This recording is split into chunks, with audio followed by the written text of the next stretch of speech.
This is Mr. Olympia, Brandon Curry, and you're watching Think Big Bodybuilding Media. Hey, what's up, guys? Welcome back to Think Big Bodybuilding Media. I'm Scott McNally, and today we're back on the road to North Americans, and this time we are with heavyweight Evan Revoir. This will be Evan's first attempt at a national level show, so I'm excited to speak to him today and get his perspectives. The whole goal for this whole program is to give an opportunity for us to meet a different athlete each week that is getting ready to compete at NPC North Americans. Basically, I want to just try to build some more excitement for the contest. So if you guys enjoy this stuff, then do me a favor. You can help by hitting the like button, telling your friends. And hey, if you haven't subscribed yet, we have several other podcasts that come out each week featuring guys like Dusty Henshaw, Lee Priest, and a bunch of other cool stuff. Guys, all of our programming is brought to you by TrueNutrition.com. You could use our code ADVICES for some additional savings on high quality supplements from a company that you can trust. And we're also brought to you by GetAzoth.com, one of the best nootropic blends that are available on the market. We've got links for all that stuff and codes down below. All right, guys, let's get to Evan. Hey, what's up, guys? Welcome back to our road to North Americans. And today I am with heavyweight Evan Revoir. Brother, thanks for joining me, man. This is really cool. Thanks. This is going to be your first national Thanks for show. having me, man. Yes, it is, man. Yes, it is. I'm taken back by that. How is this even possible? Like, how long have you been competing for? All out. I started in 2012. I've had some setbacks along the way, man. I mean, I got about 4 years in, had a really nasty pec tear, and it was fully separated from the tendon. And that actually put me back, like, I'd say probably about an entire year, man. Okay. It's pretty tough. I mean, I'm just now coming back from it at this point where it doesn't give me any problems anymore. Okay.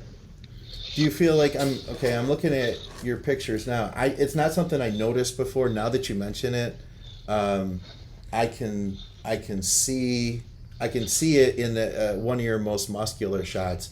I mean, but really, man, I feel like that's something everything else is put together. I feel like that's something you're going to be able to hide, you know? Yeah. You know, people today, they just think like they tear a muscle, and if you haven't competed before, people are like, oh man, you're done. But in reality, man, I feel like there's nothing stopping you still here. No, man, I think if you have a good doctor that does the surgery right, man, and can properly reattach it where you get your functionality back, man, I don't really see why that would ever be a reason to hold somebody back from doing what they want to do, you know? Yeah. But it's weird you say that because, like, a lot of people will say, man, I didn't even notice that when I say something about it. Yeah. And then, you know, then you can see it and it stands out, right? But I'm going to do my best. I've gotten to a point now with my posing where I just do my best to hide it. It's kind of hard to see anyway. Yeah, so that makes total sense, man. Yeah. So what are you weighing right now? Because you look like you're already in really good shape. I was 232 when I did my check-in picks this morning for my coach, man. Okay. So who's your coach? His name's Turner Riddle. Oh, Turner Riddle, right on, man. How long have you been working with him for? Good buddy of mine, man. We've been working together, about 2.5, almost 3 years, man. Okay, no kidding, man. We did our first competition season together back in 2018. 2018. So, all right. Yep. Been together ever since. I still can't imagine. It's not broke, don't fix it, right? How have you not been on a national stage? I still don't get it. I mean, have you? So you said 2012 is when you started. What weight class were you in back then? I was a middleweight, man. I was a middleweight. No kidding. Yeah, I did the Flex News Classic, which is a huge show down here, and competed as a novice. I actually won the overall as a novice at that show, and wow. I needed to be in a little bit better shape, so I dieted a little harder to do the Tennessee State show later that year. Okay. I actually got down to a lightweight, man. No kidding. Like 266 pounds, yeah. So legitimate. It's been a long road, man. Lightweight in 2012 to heavyweight in 2020 now. That is a fantastic road, man. You know, listen, Evan, you've made, from what you're telling me, you've made a lot of progress in just the last year or so. What's the difference maker been? I'm going to have to pin it on the one thing that everybody always says, and it's like nobody ever wants to believe it, but for me, it's got to be consistency, man. And I mean, when I say that, I mean consistency in my off season. Like, I feel like I've been able to progress a lot more by pushing the food, staying consistent with training, having a lot more rest days. I mean, nobody ever wants to take rest days. Let your body rest. Like, being consistent. And I remember up until this last year, man, I would train. I was the kind of guy that would train like 6 on, 1 off, or maybe 5 on and take the weekend off. Like we do. I train 2 on, 1 off right now, man. Okay. I mean, that's my training split, and I rest, and I never feel like I'm not able to push the way I need to in the gym. Yeah. I feel like I grow better, you know. Honestly, on 2 on, 1 off, what's your split look like then? It kind of rotates, man. It's like it'll be something like chest back off, quad shoulders off, arms hamstrings off, something like that, right? Okay. But it puts me on a different day every week. I mean, you know, some people have like a set schedule where they're like Monday's chest or Tuesday's back. Like it rotates every single week. Yeah. But I just roll with it, and I'll tell you what, man, if I train like 4 or 5 days in a row, I'm like, I think to myself, I'm like, man, I don't know how I ever used to do this. Like, you know, when you're rested, you're able to go in there and train really super hard, and then that second day, man, the third day, you're like, I need this rest day. Yeah, you know? I know what you mean. So in the nobody past, ever wants to rest. When you were doing like 6 days straight, was that like a fixed plan then, where like every Monday was chest day? Was that an adjustment for you? Because for me, it was an adjustment. Like Saturday used to always be legs for me, and now it rotates, and it threw me at first. To be honest with you, man, it was really, really hard for me. Like, I didn't even like the idea of doing the 2 on, 1 off, to be honest with you. Like, and the only thing that actually spurred me to do it was I was going into off season last year. I was okay with, you know, you come out of a show and like you're beat up and you're worn out, your body needs to recover and you're tired. Like, you're okay with taking some days off. Sure. Yeah. I was okay with it, man. Like, if I had been in prep and someone said, all right, look, like Turner said, I want you to do 2 on, 1 off, I'd be like, there's no way, man. I'm not going to be able to get in shape and do what I've got to do doing 4 or 5 days a week at the gym, you know? Yeah. But I started to do it, and after 6 months, man, I feel like my physique totally changed. No you kidding. Know? I have a hard time putting weight on, man, and it made it way easier to put weight on, way easier to push the food, you know? Well, you started out as a middleweight, dialed down to a lightweight even, so I can imagine. What did you weigh, like, walking around before you even got into lifting? Like, what was your base at? Out of high school, man, I was somewhere around 180 pounds. Okay. And that wasn't like I was never like a lean body, but I wasn't out of shape either. I was already into the weightlifting stuff back then, but I was about 180 pounds. Okay. And how tall are you? I'm 5'8". 5'8". Okay. I got to ask you, like, what's your training like? What kind of training do you do? What do you subscribe to? What's worked? I don't really subscribe to like a specific style of training. Okay. If I depended on being similar to something, I would say that we do like something similar to like a progressive overload. Yeah. But with that being said, we're always trying to put more load on the muscle. We're always trying to go a little bit heavier, but I'm not going to sacrifice form or execution just to put more weight on the bar. You know what I mean? Yeah.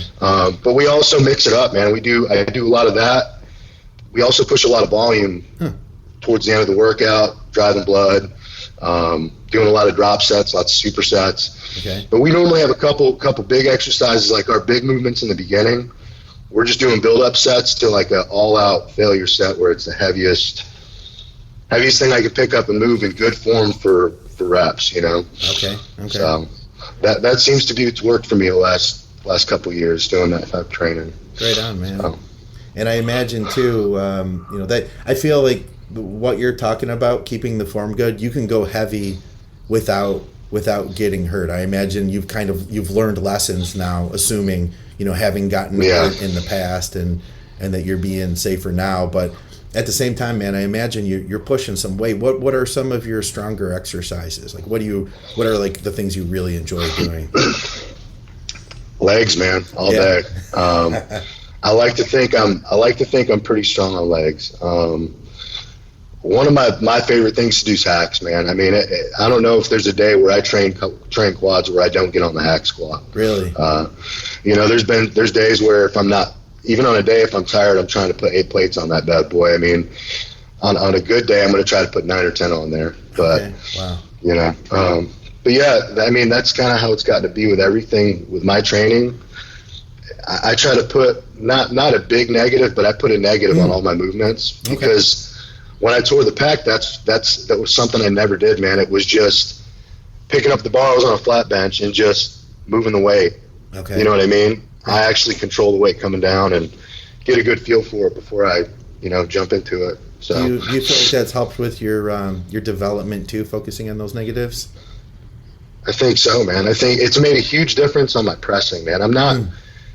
I think I'm actually a stronger presser on shoulders than I am on chest, man. Really? To be honest with no you. Kidding. Yeah, absolutely, yeah. I mean, I've done right before we started dieting. I've kind of lightened the load a little bit, just for the sake of being safe. Done a little bit more stuff on the Smith machine, but I was overhead pressing, 315 for 8 to 10 reps on a military barbell. Oh, no kidding, man. And I could do that on a flat too, but it's just to be able to do it overhead, man. It wasn't as hard as it was to get on just a straight flat bench and do it, Yeah, no kidding, man. How long have you been dieting for the show for? We started dieting about 16 weeks out, man. We're 10 weeks out now. Okay. So I mean, I started cleaning stuff up probably about the 20-week mark, but we hadn't really implemented any cardio or pulled anything in too tight. I just wasn't going out and having the burgers and stuff as often. Yes, so, the great Tennessee pancakes that we were talking about before the show. Yeah, that's it. Yeah, no more stacks of pancakes, man. So, I mean, you must have started out pretty lean then to begin with, because you're in pretty good shape now. Like you said, what did you say you have left? You feel like maybe you were saying like lower body hamstrings a little bit, and that's about all the weight at this point. For me, man, my glutes are always the last thing to come in. I think that's probably the norm for most people. Sure. But then there's the rare occasion where you see guys who they still got something hanging off their stomach and their lower back, but they've got striated glutes. Yeah. I'm not that guy. But I'd say hamstrings and glutes are about the only thing left to come in, and then just get a little tighter everywhere else too. Yeah. But it's got to be a comfortable place to be, because how far are we? Is this 10 weeks this weekend? 10 weeks this weekend, or I guess really the show starts midway through the week, and then it rolls towards the weekend. So 10 weeks out. Okay, yeah. So that's a great place to be, man.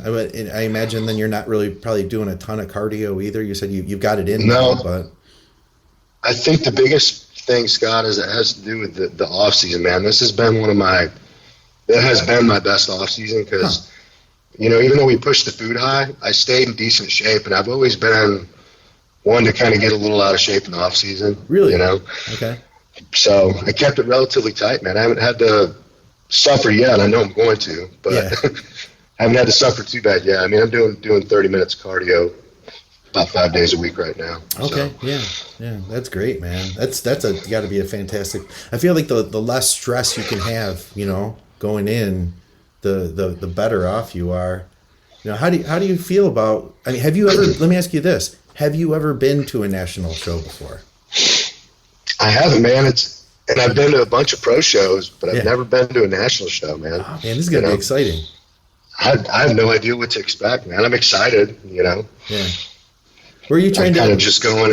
Where are you keeping your expectations at? Like, and it's kind of a deeper question, but like, what would be a good showing for you here? What do you think would be a success? Obviously, winning would be a success, but. Well, that's what I was going to say. I think deep down inside, we all are going through this and working hard every day to want to show up and win. But only one guy's going to win, you know what I mean, for each class. So that's not always the case. But I've got to set my heart, man. I if nothing else, I want to be in that top 5 or that first call out. Okay.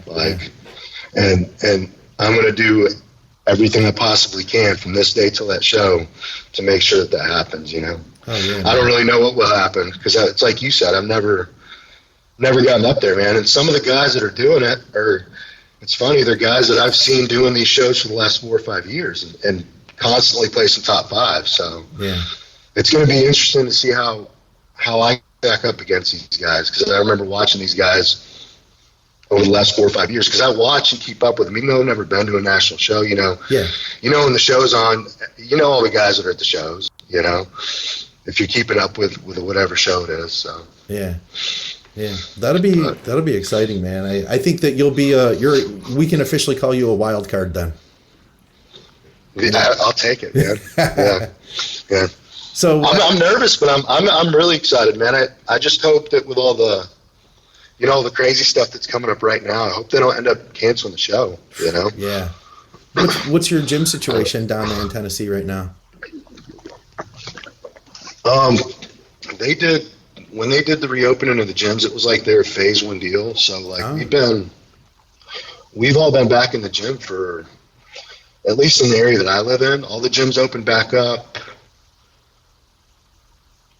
probably the end of May or the beginning of June. So okay. I mean, the gyms have been open for a good little while. You know? Man. That's cool. Yeah. You've gotten over to Carbon Culture. Our Mr. Olympia's gym. Yeah, how is that place? Yeah, I've gone over there. Went over there. Text Brandon, was like, "Hey man, I want to come check the gym out," and went over there and checked it out. It's only about 30 minutes from where I'm at here. Oh, nice. But he's opening up another one, like 5 minutes down the road, man. Oh, so no kidding. That'll be cool. They got pushed back with the coronavirus stuff. I mean, it should have already been open, but they're going to be open, I'm assuming, here in the next couple of weeks. Gotcha. So it's wicked cool, man. Yeah. I mean, all really nice, top of the line Arsenal equipment. I mean, it's a pretty solid gym, man. I enjoy training there. That'll be cool, man. So. You strike me as a guy who does this because you love training. It's like, that seems like I've seen that in basically everyone that competes. It's like, you know, competing is great and everything, but training is really the number one. Am I right with that? You're absolutely right, man. I mean, as much as it would suck at the end of the day if all these shows were to get canceled, you know, I'd still be in the gym training every day, and I'd enjoy every bit of it, you know. So yeah, I'd have to agree with you. I love it. It's what I wake up looking forward to every day, you know. Hey, what's up, guys? I'm going to jump in to shout out our great sponsors, and then we will get right back to the show. Also, I hope everybody's doing good. I hope if you're back in the gym grinding, more power to you. If you're still locked down, my heart is with you. And no matter where you're at, I hope everybody's being safe and that everybody is healthy right now. All right, so TrueNutrition.com. I've got an A, a B, and a C, and then we will cut out of that. So A, they are owned by Dante Trudell, one of the most honest people in our industry. Plus, the products are all third-party tested. So you're getting a high-quality supplement. B, fantastic pricing. I mean, you're getting wholesale pricing, and then on top of that, if you're to order a protein powder, let's say you order 5 pounds, they add the flavoring after they measure out the protein. So you're really getting close to 6 pounds. You're not going to get 6 pounds of product from Dymatize. If you order 5 pounds, you get 5 pounds of product, period. That's just the way that it goes. And then C, they've partnered with us. So here's the deal. You buy stuff that you would have bought anyway, say their protein powder or fish oil, possibly, or maybe a performance supplement like the Abolic or the highly branched cyclic dextrin, the Mountain Dog formula, Peri MD. Any of the stuff that you would have bought anyway, if you buy it from True Nutrition and you use our code ADVICES, then it helps to support our programming. And I can keep the lights on here and I can keep podcasting. And I laugh, but that's dead serious. So TrueNutrition.com, use our code ADVICES to buy stuff that you would have bought anyway and support the programming. Okay, so I'm going to move on to Azoth. GetAzoth.com. Oh, somebody recently asked, how do you spell Azoth? It's Azoth. I guess this stuff wasn't in the description in the iTunes, but it should have been. So hopefully we've got it all sorted out and it is there now. But Azoth, so this is a fantastic nootropic product. I've been using Azoth now since the jump, since they started. They're on Azoth 2.0 now. And they also have a couple other products that contain Zynamite, which is a dopamine reuptake inhibitor. What does dopamine do? Dopamine is that thing that makes you want more, to get more, to try harder, to dive in. It's basically, aggression isn't the right word, but it's that like go-to-itness that gives you that drive to get things done, and it keeps you on task. So this is basically what nootropics are there to do. They're there to kind of like keep you calm and ready and excited to do what you're going to do, and then to keep you on task, keep you focused, keep you sharp. That's going to sum up what Azoth is. So check their stuff out. You can go to getazoth.com, AZOTH, or go to the Amazon link in our notes. Either place, you can use our code ADVICES10 if you want to improve your edge in life. And as they say, quote, get shit done. Check them out and let me know what you think. All right, guys, let's get back to the program. Thanks for listening to me. And then work-wise, I know you coach people. Do you do anything else, or is that your full-time job? I transitioned into doing it full-time, man. I used to do insurance claims. Okay. And I was basically like a claims adjuster for residential homes. I did basically claims for like roof damage, stuff like that. And that was my full-time gig. And once my client base got up over about 25 clients, man, I decided that I was going to try to swing it full-time, and it's worked out, man. It's been good. You know, I love it. You probably know how it is. You can't put a price on being able to help people and make money and have free time and be able to train. And it's pretty awesome, you know. I'll tell you what, though, for me, the scariest part was making that jump. Like, even though it added up, and I was like, okay, I can do this on the books, but that's a scary place to be, because you probably had, a pretty stable career, with what you were doing before. Well, honestly, man, I took a pay cut in the beginning, and I was kind of freaked out too, because I'm like, if making less money gives me the freedom to do what I want to do, then I'm all for it, But I'm thinking to myself, the first couple months, I'm like, man, am I going to be able to stay on top of my budget? Am I going to be able to pay all my bills and not go broke doing this in the beginning? And it worked out, man. I had a good show year last year. I had a lot of guys compete last year, and I've continuously been able to pick up clients. I've been really lucky, man.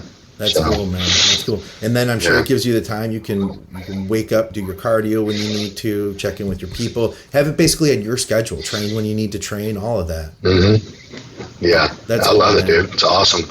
I got guys that are all getting ready to show too, because I don't know how it is up there in Michigan or what the show season's like for like NPC level shows, but we had all our first half of the year shows canceled, man. Yeah, so I had people that were prepping to do all these shows, and they kept getting canceled, pushed back, canceled, and we finally just got our first show of the year. It's the Tennessee State show. Okay. It's for the title of Mr. Tennessee. It's one that I did last year. I ended up winning. Okay. Something I always wanted to do, but that's the first upcoming show. So there's tons of people that were going to do other shows earlier in the year that are doing that now, and it's supposed to be like a crazy stack show. Man, I've got 10 people doing that. So man, yeah, that's going to be good. I'm just like, man, I'm glad that I don't have to compete in it or do anything close to that, because it's like 4 weeks out. Yeah, because I wouldn't be able to keep up with everybody and do what I got to do. Yeah, we've got Michigan State Championships. They just approved it. They're going to do it outside, believe it or not. I just saw something about that, man. Yeah, we're going to put it in a tent for like social distancing or whatever. Yeah, because they're not they still have. So our gyms were supposed to open, and then they decided to pull back on that, and then they kept them shut down. They don't want us to do big gatherings and all that. So yeah, they're going to have it held outside. It's going to be like limited seating, that type of thing. It's going to be in a tent. I guess I talked to the promoter. He's going to have like big cooling fans and stuff. So we'll see. I'm just happy they could do it. Me too, man. I imagine it would be really tough, like being a guy up there having to prepare for it with the gyms and stuff being closed. You know? Yeah. Yeah, I've had a couple of people that were getting ready for the Michigan, and one of them has literally been training with like bands and a couple kettlebells, and that's it, you know. Hey, but you got to respect that, man, because they're getting it done still, you know. Yeah, no I know for me, you know how it is. Like it's tough doing that. Did you have options in the early part of your prep when things were still closed down? What were you doing? I was very fortunate, man. I snuck into a couple gyms. Right. I never had to break out the bands, you know. Yeah. So, well, I was very lucky. The one thing I have been, trying to dig out here with everybody is, now I want to ask, what is the tough part for you? Because I'll tell you what, man, like just looking at your life, Evan, you've got a good life set up for bodybuilding right now. Like I said, you're on your own schedule. I mean, right now you're already in good shape. You're not having to do a ton of cardio. You seem like a really chill dude. Stress doesn't seem like it's part of your life. So I'm asking myself, like, it's never easy though. So what's the hard part? It's probably the general consensus of what you're used to hearing, man. As of right now, man, it's not really bad at all with anything. I've noticed that like my energy levels are starting to kind of dwindle a little bit, and I've got days where I'm a little more tired and weight feels heavier, but it's not, you know how that is. That's just a normal thing. And like, it's like, you almost have to explain it to people that you're prepping and stuff. Hey, it's a part of it. It's normal. Yeah. Your body's going to fight with you a little bit, but it's not bad. I've got it pretty good right now. I feel okay. But I know for me, when I get real deep into it, man, and the food gets really, really tight and hunger sets in and the energy levels just aren't there, man, that's what I really struggle with, because it makes it a lot harder for me. Like, I'm going to stick to the diet and do what I got to do to get in shape. Sure. It's tough getting in the gym and training when your body's fighting with you, and you go from, say you go from pressing 150-pound dumbbells and you can barely pick up the hundreds or the 120s because the energy's not there. Yeah. The last 4 to 6 weeks, man, when we really start pulling the food down, I struggle with that big time. It's tough for me. Like, yeah, I'm like everybody else, man. I get a little irritable when I'm really hungry. I'm not right now, but that's why we did that makes it hard. I figure I'd catch you now before you got too hungry. Absolutely, man. Yeah. No, I think I'm in a decent spot, but I know there's going to come a point, man, where I'm going to have to suffer, man. Like, yeah, I know I'm going up against the big boys, so I'm going to do whatever I've got to do to make sure I'm in the best shape I've ever been in. Yes, sir. Now, if you say do well here, let's say that you didn't win your pro card, but let's say you did very well, would you continue pushing on this season? Would you take that to, would you hold off and do another show later? I mean, I know things are kind of spread out this year, but I think I've got it pretty set in my heart. I mean, I've always liked this show. I had to think long and hard about what show I wanted to pick. Okay. Let's say like I show up and I get, fifth, fourth, third. Like, let's say I get the first call outs or even just get close enough to do well. Yeah.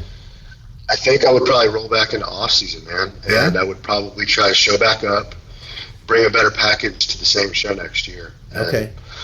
I've sat back and I've watched some of the guys I look up to, like, that have done that show or other shows where they keep hammering that same show, man, until eventually they just get it and they win, That's cool, man. Cool. I feel like that would be my mentality. I'd want to see it through. If it's going to be possible, I want to do it with what I've decided and set my mind on I'm going to do, and that's North Americans. So right on, man. I may just have to come back next year, man, if it doesn't play out the way I want, and try to bring something better. So that's like the old school mentality. That really is. Put all your eggs in one basket. Be 110% for that one show. Then walk away and learn everything you can from it. Right? Yeah. That's it, man. Like, I wouldn't want to try to bounce into another show or do like. I guess the only other one for the rest of the year would probably be, Nationals in Miami. But it's going to be a while from now. Yeah. I would probably just try to grow and improve, man, and come back. Yeah, I guess especially with the way they're spread out, that would probably make the most sense, It's weird too, man. Like, I actually had a show I was going to do as a warm-up show around here. Yeah. And I'm not a big believer in fate or destiny or anything like that. I think that you work hard, do the things you want to do, and make things happen. But I was going to do it as a warm-up, and I was excited about doing it, and it got canceled. I'm like, man, maybe it's not meant to. I'm qualified. Maybe it's not really meant to happen that way. Maybe that may not put me in a position to be my best at, North American. So I can focus all my energy on that instead. Yeah. So. Now, in your previous contest seasons, I know you said when you first started out as a middle, and then you sucked down to lightweight that same season. But have you been a guy who just does like one show per season usually, or how does that usually work for you? Last year I just did one. Okay. It's funny that same show we're talking about.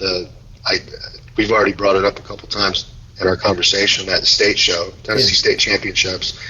I did that back in 2012, and it's a big thing around here. Like, all the Tennessee guys will get it, but winning that Mr. Tennessee title, they've got this like wicked cool, looks like a Super Bowl ring, right? Oh, no kidding. That you get if you win the overall. And even back then, I was nowhere near equipped to win that show, man. I was a lightweight, and when you're coming up, you don't really know. There's guys that have been doing this so much longer than you have.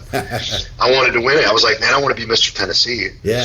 So I showed up at it 2012, and I got second as a lightweight, right? That's what I did last year, and the reason being was because I did it in 2018, and I won my class, but I got beat in the overall. So you didn't get the ring. I didn't get the ring, and I'm like, all right, I'm going to come back, and that's all I'm going to focus on for this entire next year. Yeah.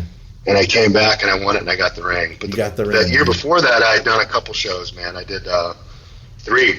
Really? And I won 2 overalls at the show before state last year. Okay. And was like, but that wasn't the main focus. The main focus was winning that Super Bowl ring. That's cool, man. Or 2018. So yeah, we don't have the ring here in Michigan, but the Michigan State Championships, it's like, for a lot of the local guys, that's like our Olympia basically. So I can relate to what you mean, man. That's cool. That's awesome, man. I mean, and that's the thing, is it's all the guys that are local that live around you know what it is. Yeah. And being able to say like you're the best guy or the best bodybuilder for that year at that show. You know what I mean? It's cool. Best bodybuilder in Michigan or best bodybuilder in Tennessee or whatever, Yeah. It's prestigious. It's cool. Yeah, they would do stuff years ago, too. I remember going to Brighton Powerhouse, and they had a big banner on the wall. This was like 2009 or 2010, and they had a big banner that said, Brighton Powerhouse, home of Erskine Presley, Mr. Michigan, 2009. It's like, exactly, man. Isn't that cool? Yeah. So one of the local gyms I go to here is the same thing, man. It's got one, and it's the gym that Brandon used to train at before he had his own thing going on. He opened his own gyms, but there's a whole bunch of banners in the back. There's one that says home of Mr. Tennessee for a couple guys that have won Mr. Tennessee. That's cool. Home of Mr. Olympia, Brandon Curry, and home of Flex Lewis from whenever I don't know if it was from winning the 212 division or something, because Flex used to train there too. Oh, no kidding. Huh. All these guys are from Murfreesboro, man. Yeah, no kidding. Brandon lives right down the street. So you've interacted with him a lot. You've known him for a long time, I'm sure. Since I was a kid, man. No kidding, man. No kidding. I watched him and Flex coming up and getting really good and becoming who they are now. That was kind of like my inspiration, Yeah. So, yeah, they're awesome, man. I mean, they know everybody around here. They talk to everybody around here. It's pretty cool. You know what I like about Brandon is he's still a bodybuilder. He's still like an average guy.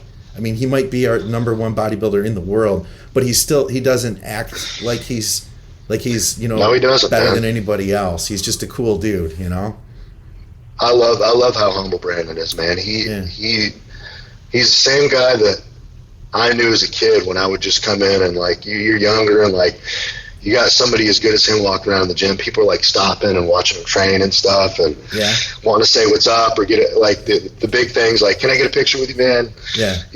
People will do that stuff. Brandon, even winning the Olympia title, man, he's the same guy that he's always been. He's super humble, super down to earth, would do anything for anybody. So that's cool. He's a cool guy, man. I mean, I text him. I'm like, hey, can I come train at your gym? And next thing you know, he like shows up. He's like, yeah, man, be there at this time. And no kidding. So I can check out the gym. He's super cool. That's cool. I didn't realize you guys had so much good bodybuilding coming out of your area. That's awesome, man. Yeah. There's some good guys down here, man. That's cool. I'm proud to be a part of it. Where do you train at now? Give us a shout out to your gym. I bounce back and forth, man. My main gym that I started training at from day one. I started training there right out of high school. It's called Olympus. Okay. That's the gym that we were talking about that Brandon and Flex both trained at. Before they went off and have their own lives, doing their own thing.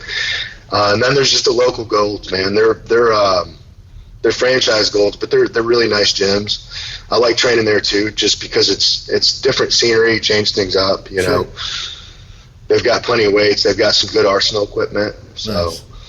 I kind of like having the variety to bounce back and forth, man. And honestly, when Carbon opens over here, when Brandon gets that other gym open, I'll probably be training over there too, because it's like 5 minutes from the house. So. Oh, that's perfect. You can't beat that, man. You're lucky. No, too. Not at all. It sounds like you've got a lot of really good, like hardcore gym options in your area. There's some really good facilities down here, man. There really is. You know.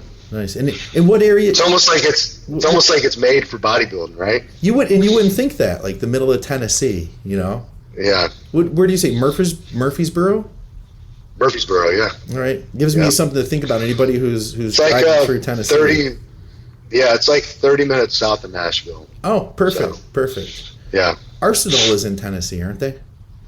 Arsenal is too, man. They're out in Knoxville. They've got their headquarters out there. I got a buddy that helps run their headquarters, and it's not like an open gym to the public. Yeah. But you can go in there and train. It's really cool, man. I've heard about it. Their showroom, right? Yeah, it's their showroom. Yeah, all like this really squeaky clean equipment that looks like somebody comes through and like cleans it every day. You know, wow, that's cool, man. Have you had a chance to train out there? I've been out there one time, but I actually haven't been able to go in there and actually train. Okay, so, right on. Yeah. Right on. Well, do me a favor, plug everything that your Instagram. We'll have that down in the show notes. Big.E_89. Yeah, we'll have that in the description and everything else. Anywhere else people can follow along? That's my main thing on social media, man. I don't really do Facebook a lot. I do that to keep up with family and friends. Yeah. Just so much crazy stuff on there right now. I don't want to see all that stuff, you know. Dude, I think we're all in that boat. I try to like deflect all that stuff out of my reality, you know, try to focus on the stuff that is positive. So yeah, that makes sense. It's all crazy stuff. And shout out to Coach Turner Riddle. How often do you guys check in together? Man, I probably talk to Turner every day of the week, man, honestly. Because you said you're friends with him. We've got a little different relationship than just a client-coach relationship. I mean, it used to be like that when we first got together, but we've been through a lot, man. So, I mean, I text him or he'll text me and tell me something crazy that happened during his day or you know, we talk a lot. I probably talk to him every other day of the week. So that's cool, man. All right. Yeah. Well, guys, for another episode here of our Road to North Americans with Evan Revoir. Brother, I appreciate your time, man, and I wish you the best of luck at this show. Thanks for having me, Scott. I really appreciate it, man. Absolutely.